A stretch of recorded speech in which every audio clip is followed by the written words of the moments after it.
Every second, 7 people die. By the time you put your head on your pillow tonight, over 600,000 people have walked off into eternity. Heaven or hell as we speak. Got a very simple question for you, Cedarville. Do you care? Much tougher question, though. Do you care enough to do something about it? Because trust me on a simple fact. If you do not care enough to do something about it, trust me, you do not care. And I'll go ahead and tell you that's the problem we got with the American church today. We swear to the high heavens we care where all these people are going to spend eternity, but I don't care enough to get in a conversation with my next door neighbor, with one of my friends from high school. Think about that. What's it going to take for you to get out of your comfort zone? Bill Bright, Campus Crusade for Christ, says 2% of all American Christians share their faith on a regular basis. Does that sound like the book of Acts to you? Doesn't sound like the book of Acts to me. Promise Keepers just said that 90% of all Christian men have never shared their faith one single time. Does that sound like Matthew, Mark, Luke, and John to you? Paul to you? Peter to you? What have we done? We formed a type of Christianity in 2003 that did not exist 2,000 years ago. We've made sharing our faith an optional part of Christianity. It was never an optional part. It was what we were living for, to see 6 billion people saved. Does your heart beat that way? What's it going to take for you to get out of your comfort zone? I hear there's already people out of their comfort zone here at this school. Okay, I'm going to challenge you to get farther out. If you're not out of your comfort zone, I'm about to challenge you to get out of it. Okay, and to stay out of it. What's it going to take for that to happen?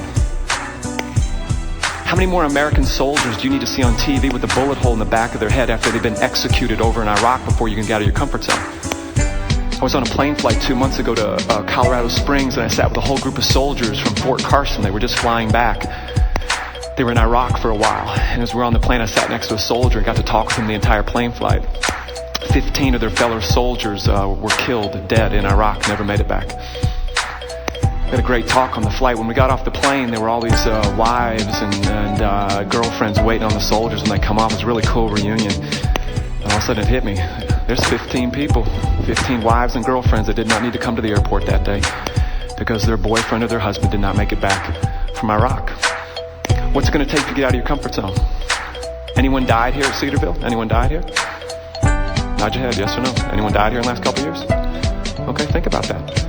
I just spoke at the University of Florida the other day. 800 college students said, anyone died here at your school? They said, yeah. I said, when? They said, yesterday.